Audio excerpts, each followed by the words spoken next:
ఇప్పుడు ఆయన వస్తే దారంతా చెట్లు కొట్టేశాడు, అవునా కాదా? ఎక్కడ చూసినా పరదాలు కట్టేసాడు, అవునా కాదా? ఎక్కడ చూసిన షాపులన్నీ మూసేసేవాడు, అవునా కాదా? మా వాళ్ళు ఒక చిన్న తప్పు వేశారు, కార్పెట్ వేశారు. ఇప్పుడే చెప్పా, ఇక్కడ రాజు రాలేదు, లేకపోతే కింగులు రాలేదు, ప్రజలకు సేవకులు వచ్చాం, పొలాల్లో నడుస్తాం, లేకపోతే వాళ్ళ దగ్గరికి వెళ్తాం. ఈ కార్పెట్ కల్చర్ ఇంకా కూడా మీ మైండ్ లో కొంచెం ఉంది.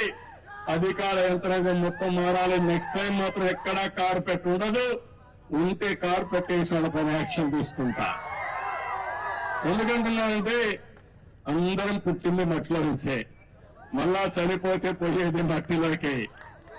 ఈ ఆడంబరాలు ఇవన్నీ కూడా తాత్కాలిక ఆడంబరాలు కాదు, కావాల్సింది ప్రజల జీవితాల్లో మార్పు తీసుకురాగలిగితే, మీ జీవితాలకు వెలుగు చూపించగలిగితే అది శాశ్వతం. మీ గుండెల్లో శాశ్వతంగా మాకు స్థానం ఉంటుంది.